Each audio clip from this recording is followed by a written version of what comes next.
परमात्मा पाप कर्म दंड को भी काट सकता है। अभी तक जिस भी संत व महापुरुष से मिले, उन्होंने यही बताया कि पाप कर्म फल भोगने से ही समाप्त होगा। वो प्रभु कौन है जो पाप कर्म को काट देता है, वो काल के बंधन से छुड़वा देता है। उसका क्या नाम है, पूजा की विधि क्या है? कृपया अवश्य सुनिए जगत गुरु तत्वदर्शी संत रामपाल जी महाराज के अमृत वचन। 8वें अध्याय के प्रथम श्लोक में गीता ज्ञान दाता से अर्जुन ने पूछा, फिर किम तत्ब्रह्म, कि जो जरा और मरण से, जरा माने वृद्धावस्था, मरण माने मृत्यु, इस दोनों संकटों से ही निवारण के लिए साधनाशील है, साधना रत है, तो ऐसा वो तत्ब्रह्म क्या है और क्या है वो अध्यात्म, क्या वो कर्म क्या है, वो मुझे बता। 8वें अध्याय के तीसरे श्लोक में गीता ज्ञानदाता ने कहा कि वो परम अक्षर ब्रह्म है। वो परम अक्षर ब्रह्म है, उसको जानने के बाद फिर साधक केवल जरा और मरण से ही छूटने का प्रयत्न करता है, यहाँ की किसी वस्तु की डिमांड नहीं करता। इस तत्वदर्शी संत से ये ज्ञान प्राप्त होने के बाद, अब देखना 7वें अध्याय का 29वां श्लोक आपको दिखाते, ये देखिएगा। अध्याय नंबर 7 श्रीमद् भगवत गीता, अध्याय 7 श्लोक नंबर 29। इसमें क्या कहा है? जरा मरण मोक्षाय, जरा माने वृद्धावस्था, मरण माने मृत्यु, मोक्षाय माने उससे छुटकारे के लिए, मोक्ष के लिए, माम आश्रित यतन्ति ये ते ब्रह्म तत्विदु कृष्णम अध्यात्म कर्म से अखिलम। अनुवाद यहां देखेंगे इसका अगले पृष्ठ पे।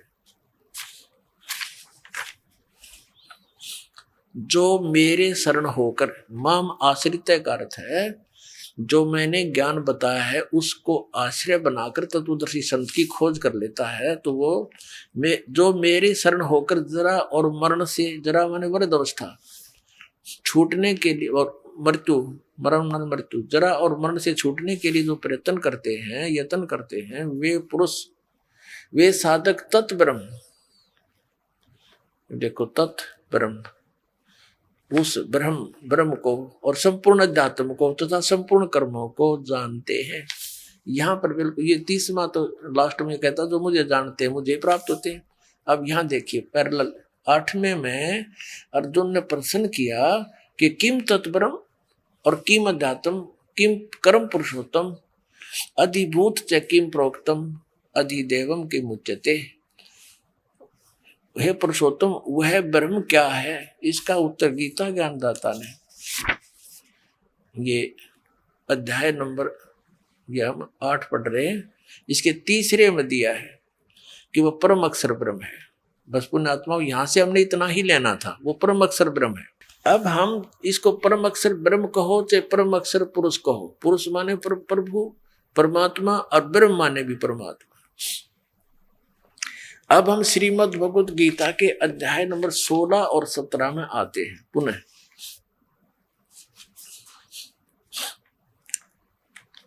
अब यहां से हमें 3 पुरुषों का ज्ञान होगा, 3 प्रभुओं का, और जो परमेश्वर ने 600 वर्ष पहले स्वयं आकर बताया था, अक्षर पुरुष एक पेड़ है, सर पुरुष वाकी डारे, तीनों देवा शाखा है, ये पाते रूप संसार। अब वो परम अक्षर पुरुष को ना, वो जड़ है, वो मूल है, वो शेष जो भाग है अंडरस्टूड है, क्योंकि ये श्रीमद् भगवत गीता पवित्र 4 वेदों का एक संक्षिप्त कोड वर्डों में ज्ञान है।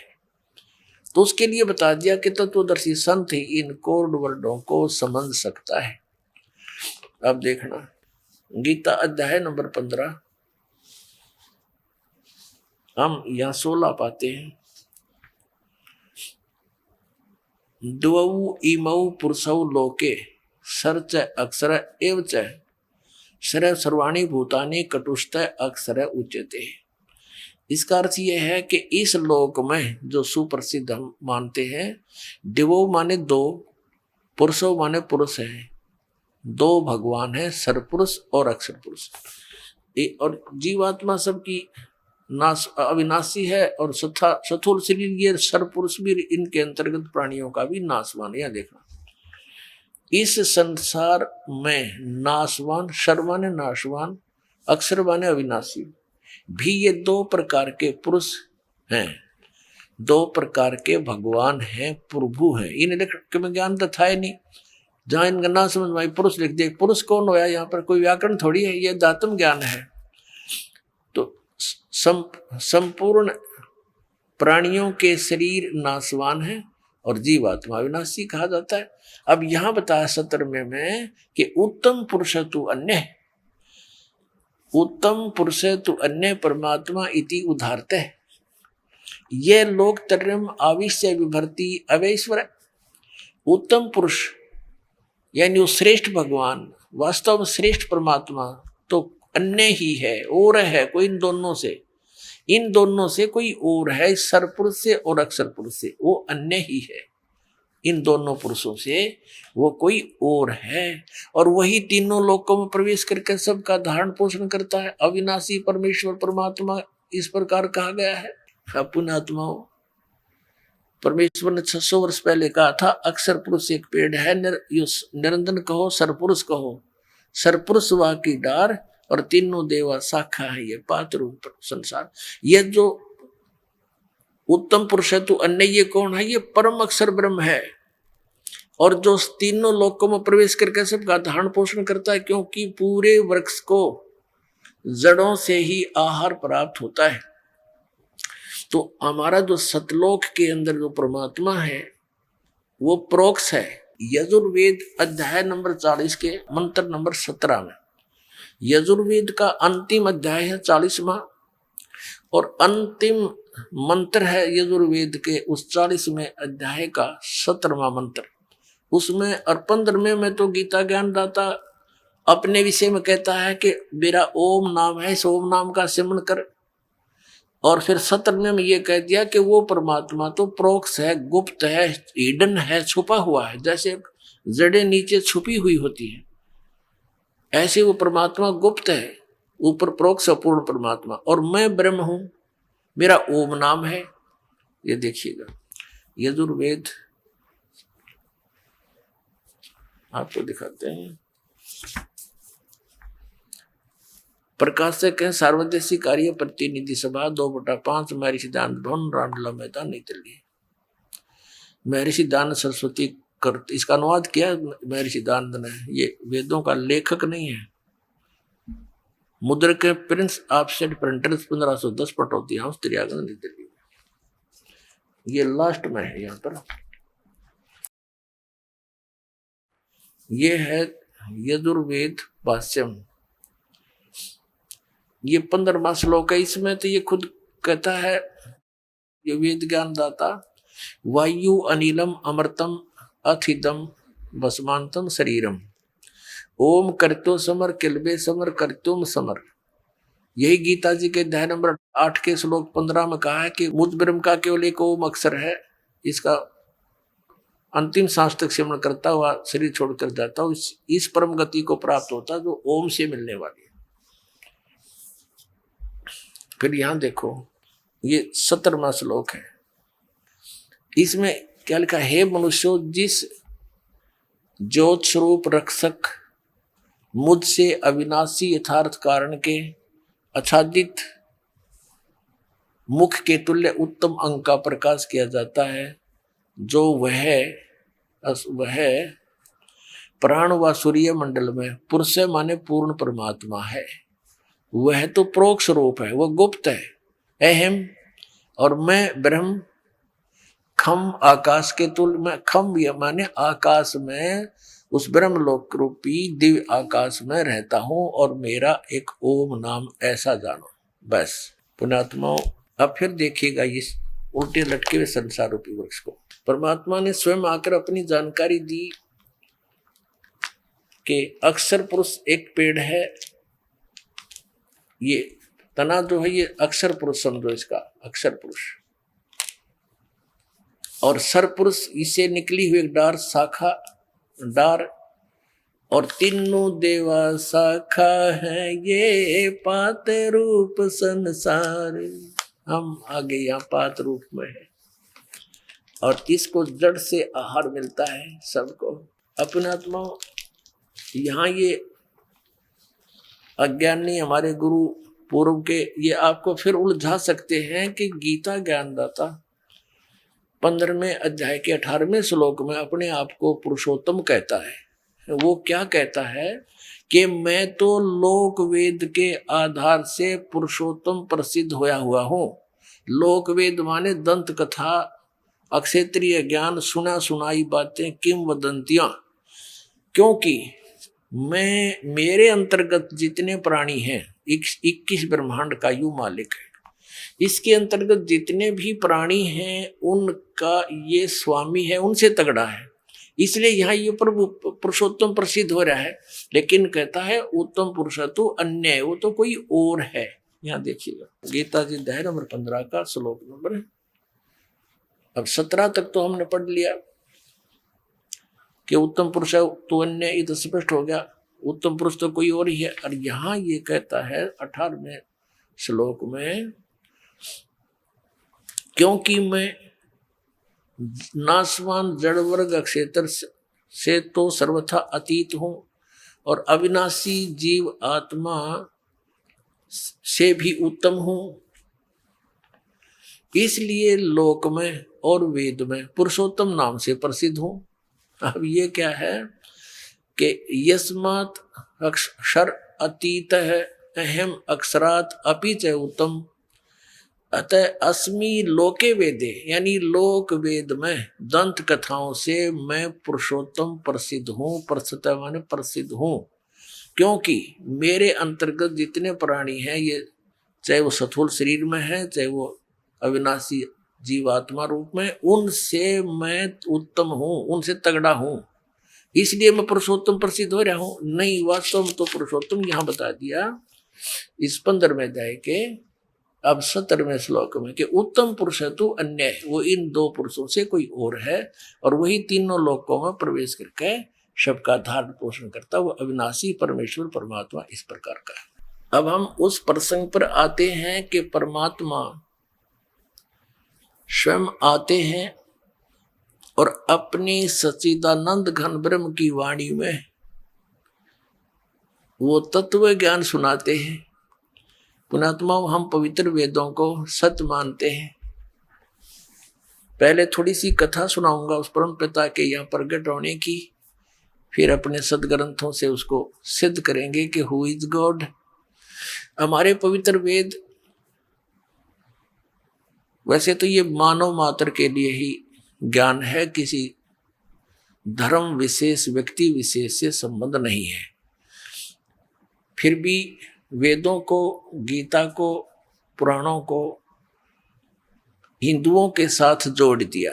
चलो हम पहले अपने ही इस भाईचारे को समझो, बंधुओं को, इनको ही समझाएंगे, फिर पूरे विश्व को साथ लेंगे, क्योंकि हम एक पिता की संतान हैं। जीव हमारी जाति है, मानव धर्म हमारा हिंदू मुस्लिम सिख ईसाई कोई धर्म नहीं है न्यारा।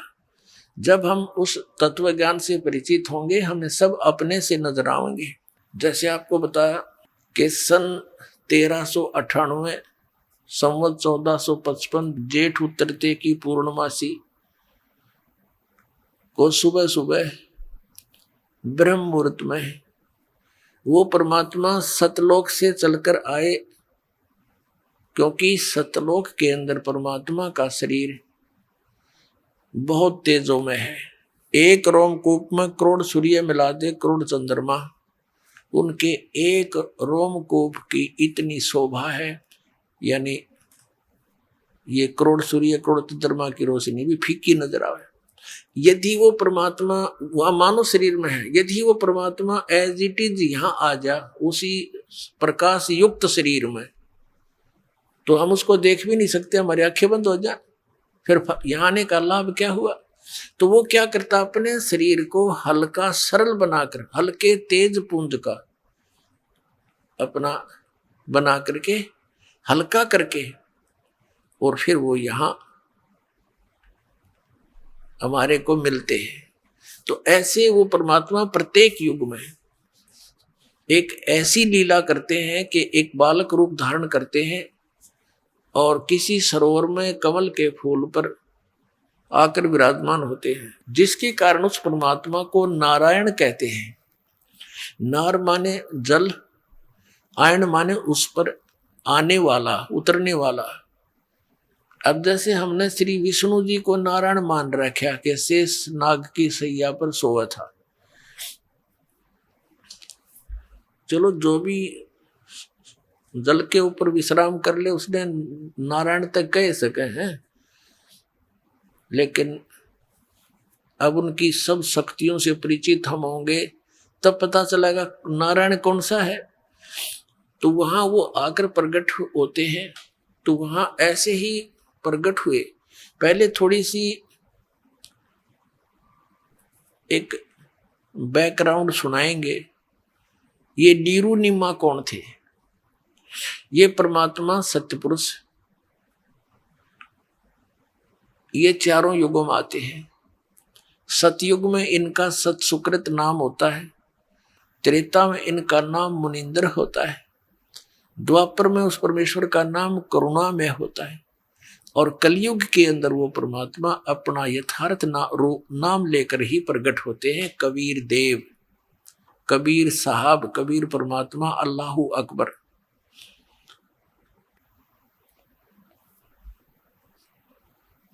अभी आपको वेदों से रूबरू भी कराएंगे, उसमें यही प्रमाण दिया हुआ है कि वो परमात्मा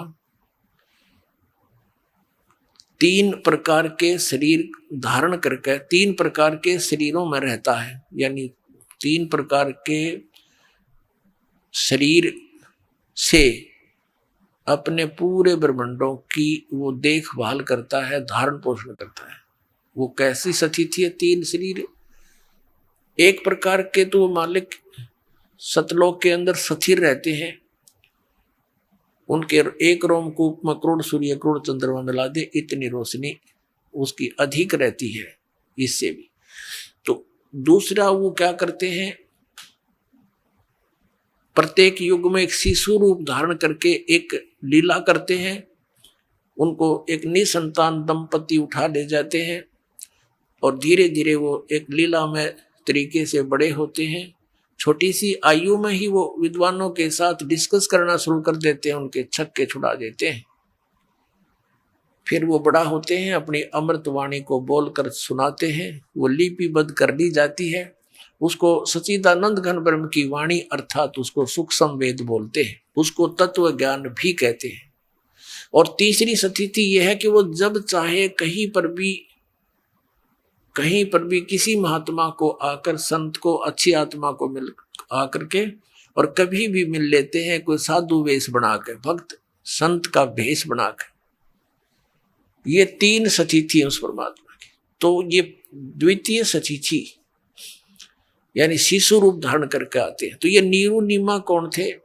ये द्वापर के अंदर एक सुदर्शन भक्त हुआ है वाल्मीकि जाति में, और वो परमात्मा जब कबीर साहब करुणामय नाम से आए हुए थे, वो उनका पक्का भगत था। और जिसने उन पांडवों की यज्ञ को संपूर्ण किया था, उस परमात्मा के इस सत भक्ति मंत्र से जो आपको प्राप्त हो रहा है। अब परमात्मा ने तो उसको ये यथार्थ ज्ञान दिया।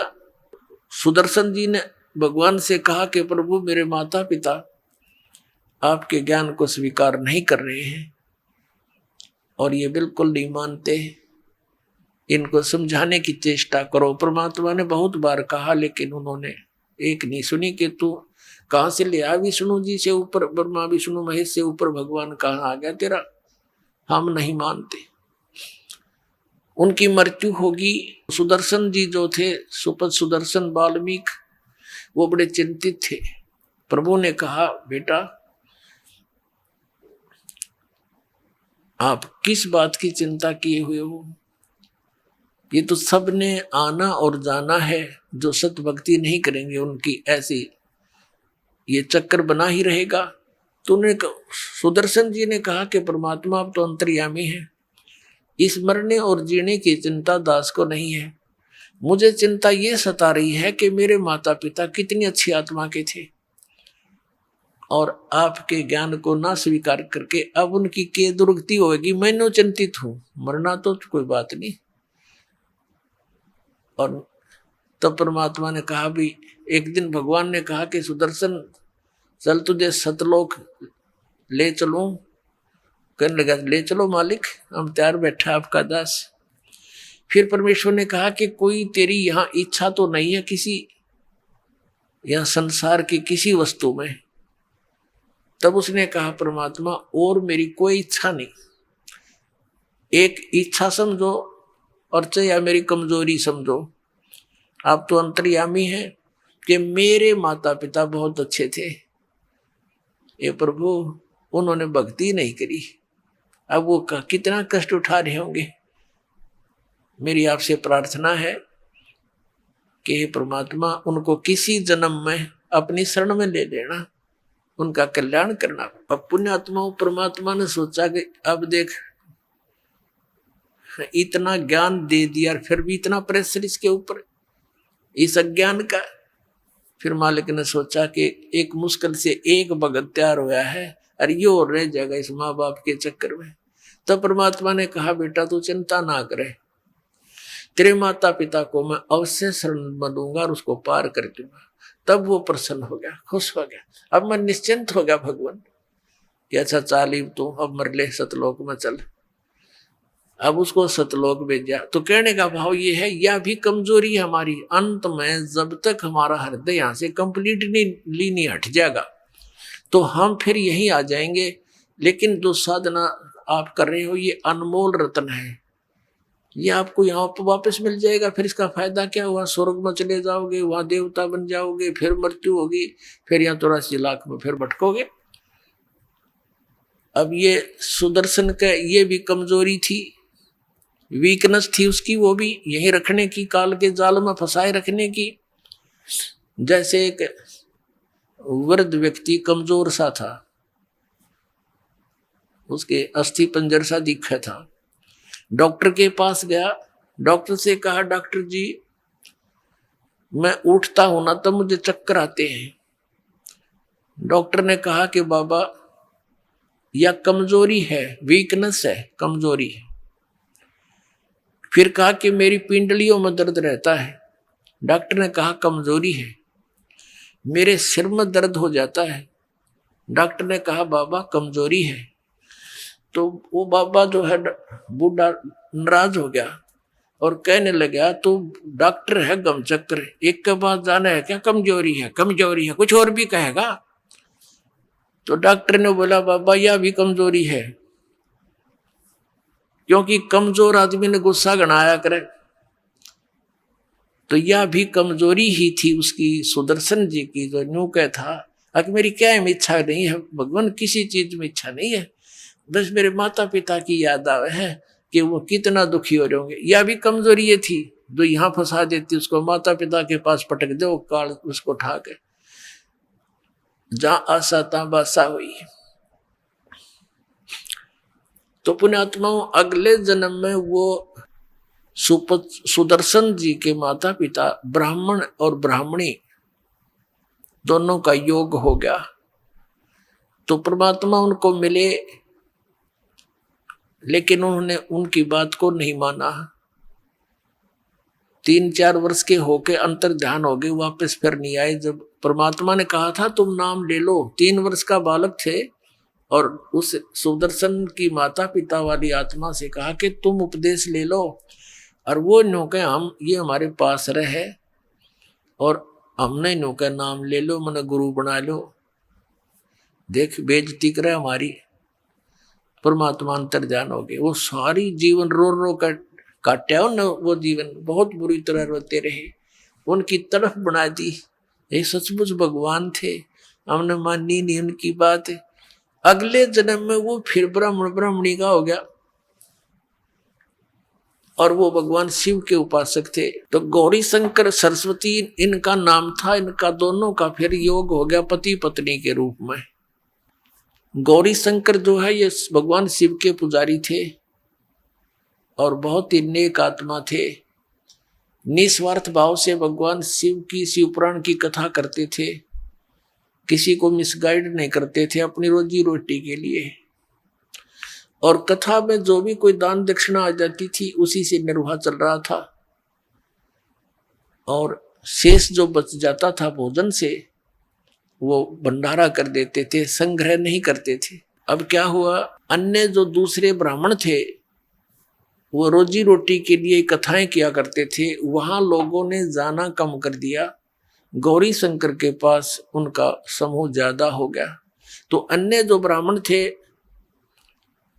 वो उनसे ईर्ष्या करने लग गए। इस बात का ज्ञान था मुसलमानों को, ये काशी शहर में जन्मे थे। तो मुसलमानों ने सोचा कि ये गौरी शंकर हिंदू धर्म का प्रचार घना कर रहा है और इसके साथ ये ब्राह्मण है नहीं, और उन गुरुओं के साथ ही जनता होती थी, जो वो कहते थे वही कर देते थे। तो मुसलमानों ने जबरदस्ती बलपूर्वक अपना जूठा पानी उनके कपड़ों पर छिड़क दिया, उस गौरी शंकर सरस्वती के कपड़ों पर घर में उनके मुंह में डाल दिया जबरदस्ती, और कह दिया ये मुसलमान बन गए, मुसलमान बन गए। अब वो जो विरोधी ग्रुप था ब्राह्मणों का, उन्होंने सब जगह कह दिया कि गौरी शंकर मुसलमान बन गए हैं, उनका वहां कोई नहीं जाएगा, उसको अधिकार नहीं रहा हमारे पुराणों और ग्रंथों के जो है ना प्रचार करने का। गंगा में स्नान करना भी बंद करवा दिया। अब वो विवश हो गए, निर्वाह की समस्या आ गई, तो उनका नाम रख दिया, एक का गौरी शंकर का नाम रख दिया नूर अली, जिसको नीरू कहने लगे, और सरस्वती का नाम रख दिया नियामत, उसको नीमा कहने लगे। इस प्रकार नीरू और नीमा नाम से वो दोनों प्रसिद्ध हुए। निसंतान थे, उनका संतान नहीं थी, आयु लगभग 50 से ऊपर हो चुकी थी, 60 के आसपास। अब गंगा में स्नान करते थे पहले प्रतिदिन, अब गंगा में स्नान करना बंद करवा दिया, उनके लिए समस्या आई। तो उनको धीरे धीरे पता चला कि एक सरोवर है लहर तारा नामक, और उसमें गंगा का जल ही इन वर्षा के दिनों में जब ओवरफ्लो होकर चलती है दरिया, उछल उछल कर लहरों के द्वारा वो जल से बहुत बड़ा सरोवर का रूप धारण कर लेता है। वो फिर सारा वर्ष बहुत अच्छा शुद्ध जल उसमें रहता है। तो वो दोनों जने प्रतिदिन वहां स्नान करके आते थे। रोटी रोजी के लिए, निर्वाह के लिए उन्होंने एक सिंपल सा कारखाना लाया, यानी जिसमें कुछ भी खर्च ना हो, कपड़ा बुनने के। उसमें 4-5 डंडे से गाडने होते हैं, बस लकड़ी के काट के जंगल तक, और उसमें सूत लाकर लोगों से उनको बनाने की मजदूरी लेते थे। तो जिस कारण से वो कपड़ा बुनने के कारण जुलाहा नाम से प्रसिद्ध हो गए। अब वो संतानहीन थे, व्यक्ति तो कुछ अपनी कर लेता है संतुष्टि, लेकिन ये बहन जो होती है इनको समाज नहीं टेकन देता। कोई ना कोई आता है, पूछता है, अरे भगवान ने कोई बच्चा नहीं दिया, एक बालक तो चाहिए था, तो फिर वो रोती है बेचारी जिसका संतान नहीं होती। तो ऐसे ही कोई एक दिन इंजेक्शन ला गया नीमा के, शाम ने कोई बात चल गई होगी, तो सुबह उठकर वो इस ज्येष्ठ सुदी पूर्णमासी को सुबह सुबह ब्रह्म मुहूर्त में स्नान करने के लिए चल पड़े, और शाम ने कोई रिश्तेदार या कोई पड़ोसी आकर उसको प्रेरित कर गया कि भगवान ने एक बालक तो देना चाहिए था, और बच्चे बिना तो जीव न कुछ को ना। ऐसा हमारी अपनी सोच है, लेकिन भक्ति मार्ग में इसके विपरीत ज्ञान है। वो समय आने पर बताएंगे, अभी इतना समय नहीं। अब नीरू नीमा दोनों स्नान करने के लिए प्रतिदिन की तरह वो चल पड़े। कहाँ? अपने उसी स्थान पर जहां प्रतिदिन स्नान करते हैं, लहर तारा तालाब पे। उधर से क्या होता है, वो परमेश्वर अपने लीला अनुसार, अपने गुणानुसार सतलोक से गमन करके, गति करके, बिजली जैसी गति तीव्रता से वहां से आया। एक प्रकाश का पुंज दिखाई दिया, प्रकाश का गोला सा, और वहां पर एक प्रत्यक्ष दृष्टा थे अष्टानंद ऋषि। वो प्रतिदिन उसी स्थान पर स्नान करने जाते थे। एकांत स्थान देखकर प्राकृतिक, वहां बैठकर अपने गुरुदेव स्वामी रामानंद जी से प्राप्त साधना उस का वहां अभ्यास करते थे। उस दिन भी वो नाहक स्नान करके साधना करने का प्रयत्न कर रहा था। उसी समय ऊपर से एक प्रकाश का गोला सा आया। अष्टानंद महर्षि की आंखें ऊपर को हुई, देखा तो बहुत तेज था, वो आंखें बंद होगी। जैसे हम सूर्य की तरफ देखते हैं, हमारी आंखें सूर्य की तरफ ज्यादा देर नहीं देख सकती, फिर आंखें बंद हो जाती है। बंद आंखों में हम क्या देखते हैं कि सूर्य के आकार का एक धीमा सा गोला सा दिखाई देता है, उसका आकार दिखाई देता है, प्रकाश रहित। तो ऐसे जब अष्टानंद जी की आंखें बंद हुई, प्रकाश को सहन नहीं कर सकी, परमात्मा के प्रकाश को, तो आंखें बंद होगी। आंखें बंद होने से उसने क्या देखा कि कोई शिशु दिखाई देता, बालक। आंखें खोली, क्या देखा कि वो प्रकाश उस लहर तारा तालाब के ऊपर एक कोने में सिमट गया। आगे वो अंधेरा था, देख नहीं सका। अब उसने सोचा ये क्या देखा भगवान, अपने गुरु जी से शंका का समाधान कराऊंगा। वो तो उठकर चला गया और अपने गुरु स्वामी रामानंद जी से पूछा कि हे भगवान, आज मैंने ऐसे ऐसे देखा, ये कोई मेरी भक्ति की उपलब्धि है या कोई मेरा भ्रम है? आकाश से प्रकाश का गोला सा आया, आंखें मेरी सहन नहीं कर सकी, बंद हुई तो उसमें एक शिशु रूप दिखाई दिया, बालक का। रामानंद जी को जैसा ज्ञान था, अपने शिष्य की समाधान, शंका का समाधान इस प्रकार किया कि बच्चा, इस तरह के ऊपर से जो प्रकाश के तारे से टूटते हैं, तो ये कोई अवतार लोग आते हैं नीचे, वो किसी माँ के गर्भ में जाएगा और वहां से फिर जन्म लेकर यहाँ कोई लीला करने आया है। ऊपर के लोगों से कोई अच्छी आत्मा या कोई अवतार गण आते हैं, तो ऐसे लक्षण होते हैं। अब अष्टानंद तो संतुष्ट हुआ, क्योंकि गुरु जी जो शंका का समाधान करे वो फाइनल है। अब उधर से क्या हुआ, वो नीरू नीमा आ रहे थे स्नान करने के लिए उसी स्थान पर, लहर तारा तालाब में। रास्ते में नीमा को वो बातें याद आई जो रात शाम के समय किसी बहन ने उसको कुछ छेड़छाड़ कर दी थी, उसको कोई प्रेरणा कर दी थी कि बता, बालक बिना भी कोई जीवन हो से। तो वह ज्यादा दुखी हो रही थी, रोने लगी, हे भगवान, हे भगवान शिव जी। भले ही वो मुसलमान बन गए थे, लेकिन भगवान शिव की पूजा हृदय से वो भूल नहीं पाए थे। और कहने लगे, भगवान शंकर, आपके घर में क्या बच्चों की कमी है? इस दासी को भी एक कोई लाल दे देते, कोई बच्चा दे देते, मेरा भी संसार में हिस्सा हो जाता।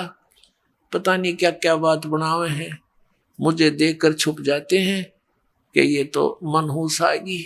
न्यू का कवा रोवे बुरी तरह। अब नीरू ने कहा, नीमा, यदि हमारे किस्मत में होता तो भगवान शंकर हमें दे ही देते। अब आंखें खराब ना करें, देखो बच्चा हमारा कोई है नहीं, आंखें तो रो रो कर अंधी हो जाएगी, उंगली पकड़ने वाला बुढ़ापे में कोई है नहीं, तो कुछ विचार विवेक से काम ले, मत रोया कर, चुप हो जा। ऐसे कहते कहते वो लहर तारा तालाब पर आ गए। अब पहले नीमा ने स्नान कर लिया, नीरू बाहर बैठ गया। नीमा स्नान करके बाहर आई, नीरू स्नान करने के लिए फिर लहर उतारा तालाब में प्रवेश कर गया। अब ब्रह्म मुहूर्त होता है सुबह का 1.5 घंटा सूर्य उदय होने से पूर्व, और वो 1.5 घंटा ऐसा होता है कि एक बार तो ऐसा अंधेरा दिखेगा, फिर तुरंत ही चांदना रोशनी सी बन जाती है, नो कुछ दिखाई सा खूब दिखाई देने लग जाता है।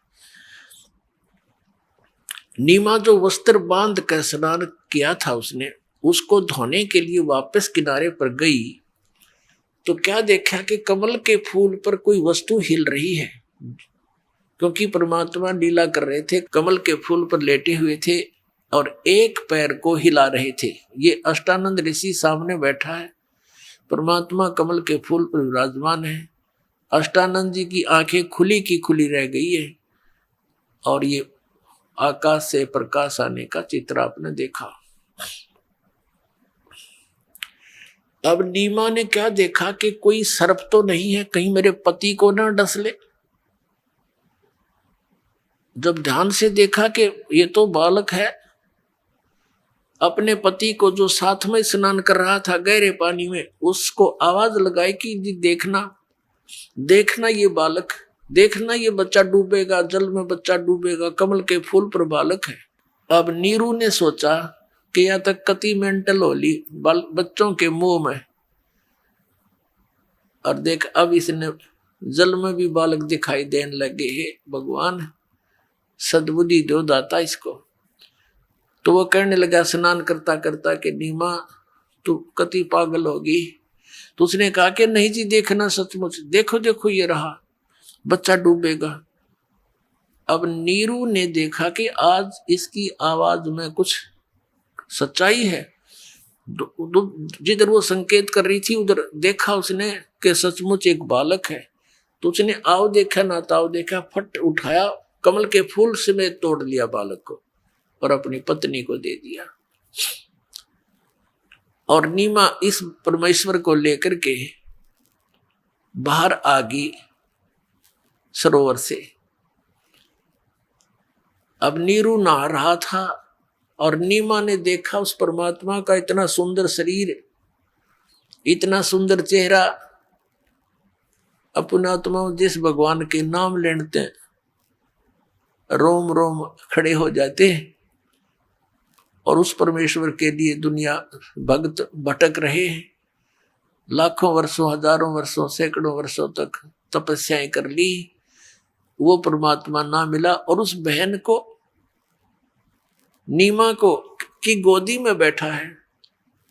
अपने आत्मा बर्फ तो दूर से ही ठंड कर देती है और निकट हो जाता, कति गर्मी आसपास नहीं आने दे, तो संसारिक जो दुख उस भगवान की प्रेजेंस में छू मंतर हो जाते हैं। और जब ये टेंशन खत्म हो जाती है तो आत्मा अपने आप को हल्का सा महसूस करती है, तो परमात्मा की उपस्थिति में ये समाप्त हो जाते हैं। तो उस जिस मालिक के नाम लेने तो आत्मा गदगद हो जाती है, और उसको वो माई लाड कर रही है, सीने से लगा रही है, कदे उसका मुंह चूम रही है और शुक्र मना रही है अपने भगवान शंकर का। हे भगवान, हे शंकर भगवान, आज अर्ज करी थी हृदय ते, आज सुन ली मेरी। अब परमात्मा कहते हैं कि जगत का पेख ना पेखा और धनी का नाम ना लेखा। वहां नंबर शंकर भगवान के वर्णन लग रहे हैं और मालिक खुद आ रहे हैं उसके लिए। तो हम ऐसे था हमारे साथ, हम लोकवेद के आधार से जो भी साधनाएं करते थे, जो भी सुख होता था प्रारब्धवश, तो हम इन भगवानों को क्रेडिट देते थे, ब्रह्मा विष्णु महेश और श्याम जी हनुमान जी को, जबकि ये इनका कोई रोल नहीं प्रारब्ध के अंदर, ना ये सुख दे सकते ना ये दुख दे सकते। अब यहाँ आपको थोड़ी सी अमृतवाणी सुनाते हैं, वो सच्चिदानंद घन ब्रह्म की वाणी। अपने आत्मा आपको परमात्मा की अमृतवाणी सुनाते हैं। 84 बंधन कटे कीनी कल्प कबीरे, 84 बंधन कटे कीनी कल्प कबीरे, भवन चतुर्दश लोक सब ये टूटे जम जंजीरे, अनंत कोट ब्रह्मांड में वो बंदी छोड़ कहाए, सो तो एक कबीर है वो जननी जने न भाई। पुणात्माओं, ये इतना लंबा सिलेबस है कि जो दास आज शुरू करना चाहे था, सुनाना चाहा था, वहां तक तो पहुंच ही नहीं पाया है। फिर भी ये सारा ज्ञान मिलकर ही हमें ये हमारा पूरा कोर्स होगा। अब यहाँ क्या बताया है कि परमात्मा ने मालूम था कबीर परमेश्वर जी को कि मैं जो वाणी अपनी बोलकर जा रहा हूं, सच्चिदानंद घन ब्रह्म की वाणी, कबीर वाणी, तो आने वाले समय में ये काल के दूत नकली कबीर पंथी इसमें बहुत सा फेरबदल कर देंगे, दंत कथा बना लेंगे। उसकी पूर्ति के लिए उन्होंने आदरणीय गरीबदास साहिब जी को, वो सतलोक से चलकर आए एक साधु रूप में, गांव छुड़ानी जिला जज्जर हरियाणा के अंदर खेतों में गौ चरा रहे थे, वहां मिले। 10 वर्ष के बालक थे आदरणीय गरीबदास साहिब जी। उनको अब उनकी आत्मा को सचखंड लेकर गए, सतलोक दिखाया, सारे ब्रह्मांड दिखाए, ब्रह्मा विष्णु महेश की सचिति से परिचित कराए, फिर उनको वापस छोड़ दिया। उन्होंने फिर वो परमात्मा की महिमा सुनाई, सारी आंखों देखी। अभी नकली कबीर पंथियों की थोड़ी सी झलक दिखाते हैं आपको। इनके द्वारा बताए गए परमात्मा के प्रगट का वैसे तो मिलता जुलता तो इन्होंने ठीक किया है, लेकिन हंसी आवे ऐसा ज्ञान कथा है बिना बेतुका। अब कहते हैं गुरु बिन काहू न पाया ज्ञाना, जो थोथा बुझ छड़े मूड के साना। ये देखिएगा कबीर सागर है, परमात्मा के सच्चिदानंद घन ब्रह्म की वाणी है या, और लिपिबद्ध की है आदरणीय धर्मदास साहिब जी ने। खेमराज श्री कृष्ण दास प्रकाशन मुंबई से ये प्रकाशित है। ये कबीर पंथी ही इसका संशोधक है। कबीर पंथी भारत पथिक स्वामी युगलानंद बिहारी द्वारा पुरस्कृत। ये खेमराज श्री कृष्ण दास ये प्रकाशक व मुद्रक हैं। इसके अध्यक्ष वेंकटेश्वर प्रेस, खेमराज श्री कृष्ण दास मार्ग, मुंबई। अब इसके देखिए ना क्यों कर अड़ंगा कर रखे हैं। ये बोध सागर कबीर चरित्र बोध नामक एक सब्जेक्ट है, अध्याय है यो, इसमें चैप्टर है। यहाँ क्या लिखा है कि संवत 1455 विक्रमी ज्येष्ठ सुदी पूर्णमासी को सोमवार के दिन सतपुरुष का तेज काशी लहर तारा तालाब में उतरा। उसमें पृथ्वी और आकाश प्रकाशित हो गया। उस समय अष्टानंद वैष्णव एक तालाब पर बैठे थे। वर्षा हो रही थी। बादल आकाश में घिरे रहने के कारण अंधकार छाया हुआ था और बिजली चमक रही थी। जिस समय वह प्रकाश तालाब में उतरा, उस समय समस्त तालाब जगमग करने लगा, बड़ा प्रकाश हुआ और वह प्रकाश उस तालाब में ठहर गया और प्रत्येक दिशाएं जगमगाहट से परिपूर्ण हो गई। इस आश्चर्य में प्रकाश को देखकर अष्टानंद जी आश्चर्यचकित हुए।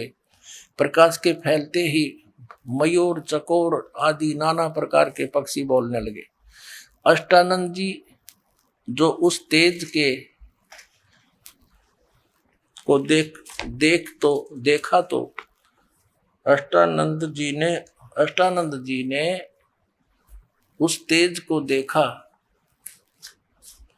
तो आन कर उसका समस्त विवरण रामानंद स्वामी से सुनाया, कहा। और स्वामी जी ने, मैंने लहर तारा तालाब में एक ऐसी ज्योति देखी, तो ऐसी ज्योति का निरीक्षण किया है जिससे मुझको अत्यंत आश्चर्य हुआ। उस ज्योति का आकाश में उतरे और लहर तारा तालाब में ठहरते देखा। ये सारा, तब यह बात सुनकर रामानंद स्वामी ने अष्टानंद से कहा कि वह प्रकाश जो तुमने देखा उसका कौतुक शीघ्र ही तुम्हारे देखने और सुनने में आवेगा। वह तेज बालक के आकार में हुआ। उस जल के ऊपर कमल के पुष्प में उतारने और बालक के सदृश हाथ पांव फेंकने लगा आगे। इब नीरू के पूर्व जन्म की कथा। सोपत सुदर्शन के माता पिता के थे, वे दोनों भंगी का शरीर छोड़कर ब्राह्मणी हुए थे। ये आरती ठीक रखे। आगे देखिए तो दास बताना चाहता है। नीरू जुल्हा काशी में नगरी में रहता था। एक दिवस वह अपनी पत्नी को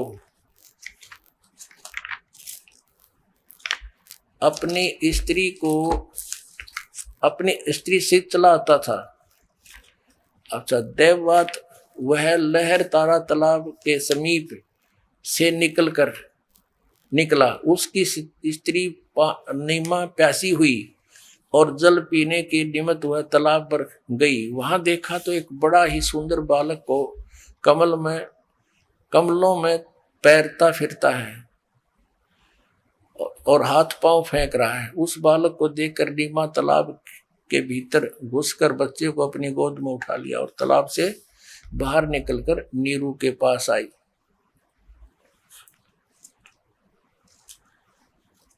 अब देखो ये जो क्या कहना चाहते हैं, यहां देखा कि फिर देखना, इनका कहने का तात्पर्य ये है। अब दास्तोयेव की नाला की बताना चाहता था ये है कि वो क्या बताना चाहता था कि देखो, तब पूछा कि ये किसका लड़का ले आई। तब नीमा ने उत्तर दिया कि मैंने तालाब में पाया है। नीरू ने कहा कि ये लड़का जहां से तू लाई है वहीं रखा नहीं तो मालूम कि ये किसका लड़का है। तब उस स्त्री ने उत्तर दिया कि ऐसा सुंदर बालक तो मैं कदापि नहीं छोड़ूंगी।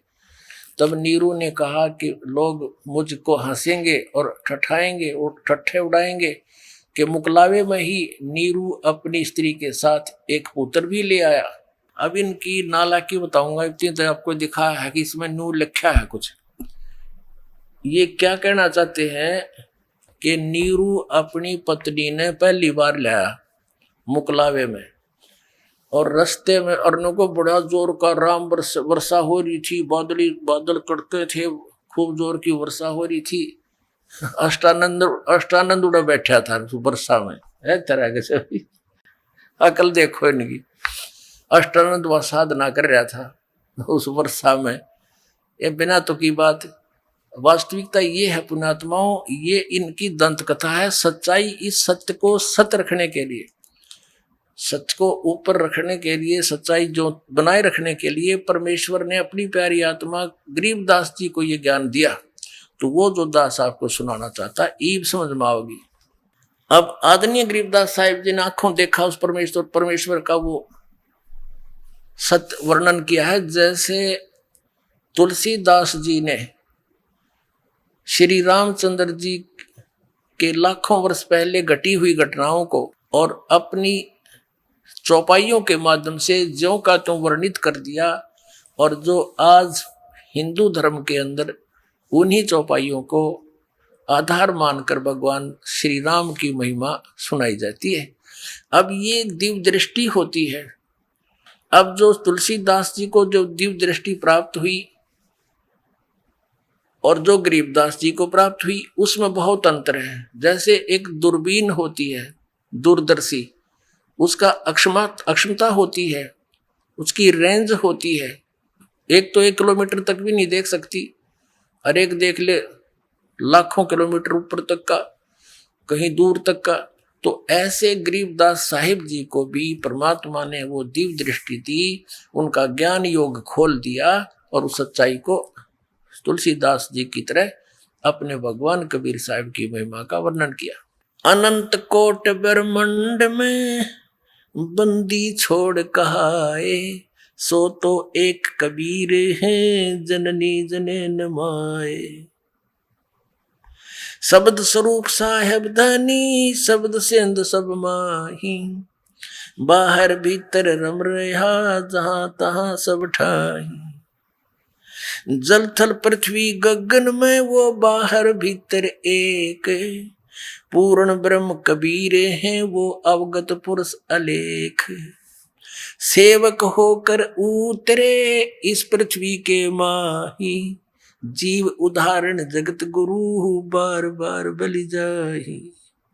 अब आदरणीय गरीबदास साहिब जी क्या कह रहे हैं कि वो दास बनकर आए यहाँ पर आइए अब हम उन श्रद्धालुओं के अनुभव जानते हैं जो जगत गुरु तत्वदर्शी संत रामपाल जी महाराज जी से दीक्षा प्राप्त कर चुके हैं तथा उनके द्वारा बताए गए भक्ति मार्ग पर चल रहे हैं। सर नमस्कार। राम राम जी। सर क्या नाम है आपका? मोहन सिंह, सर कहाँ से आए आप?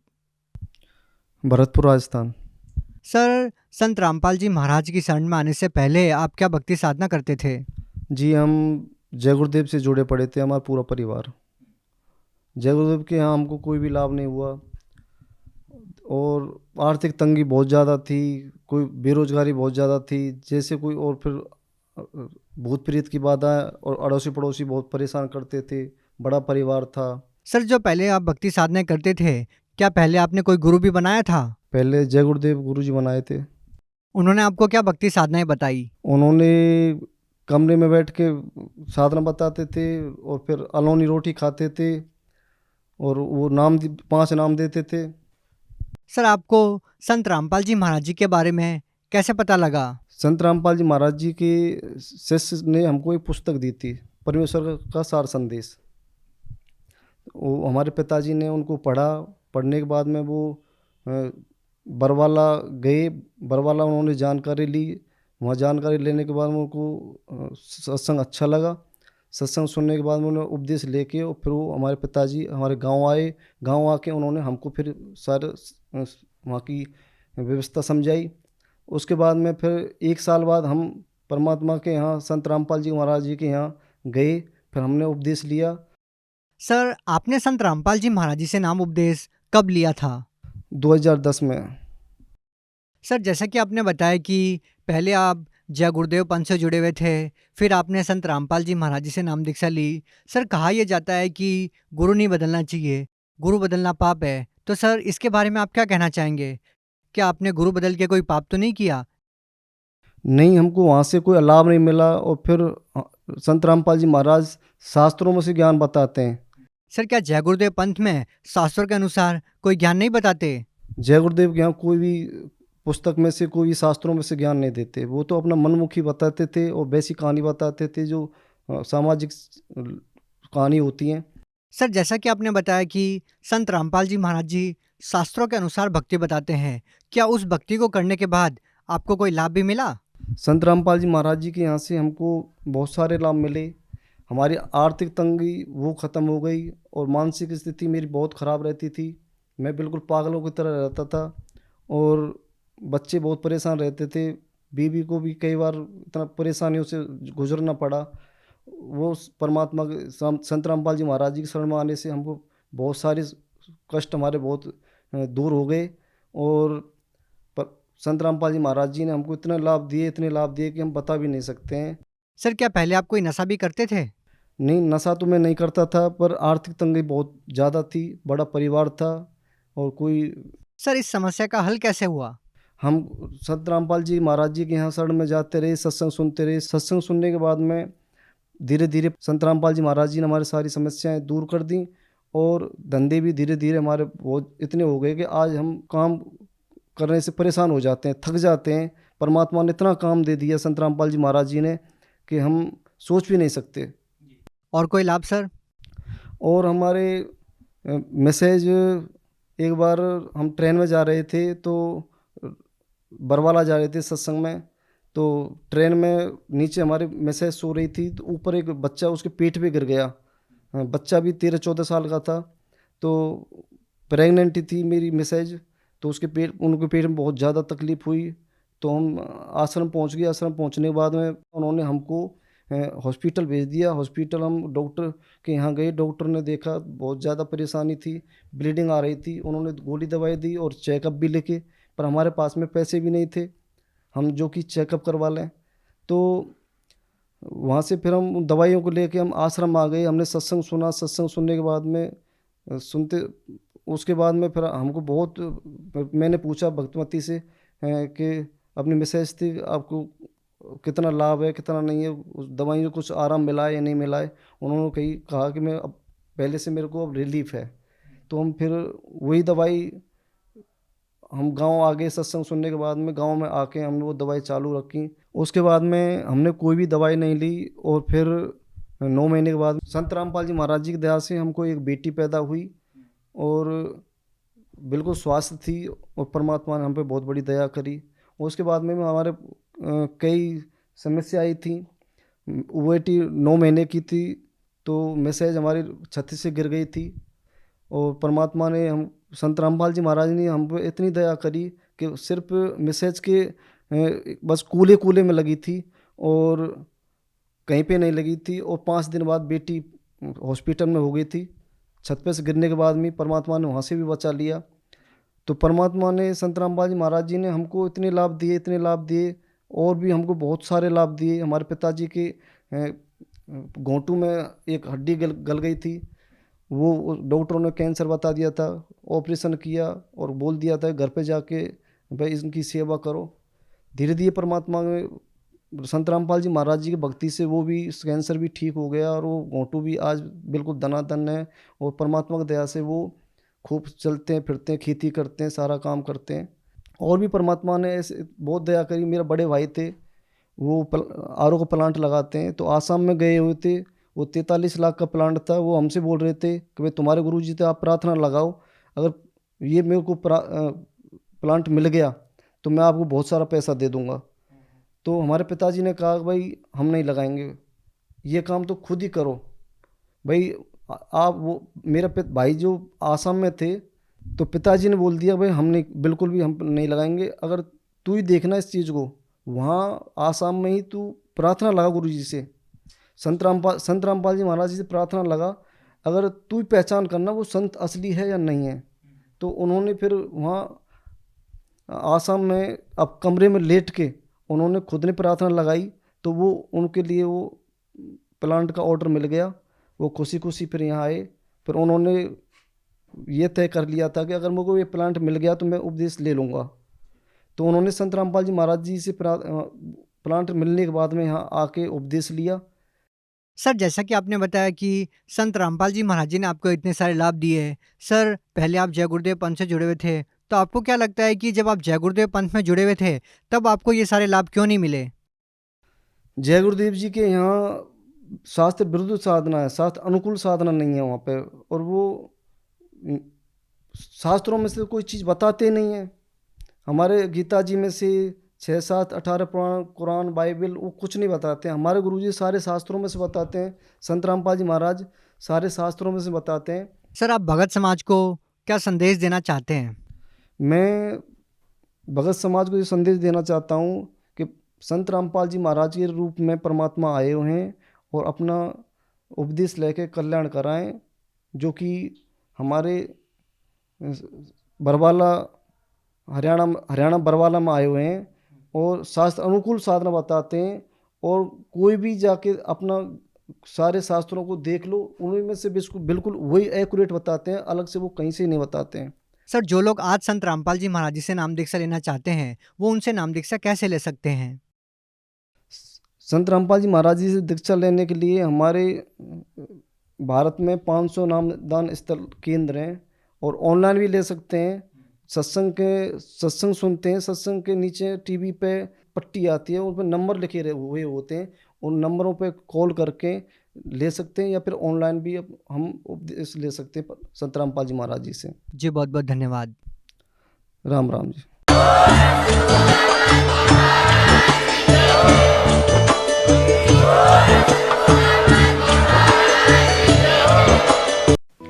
आप सुन रहे थे जगत गुरु तत्वदर्शी संत रामपाल जी महाराज के मंगल प्रवचन।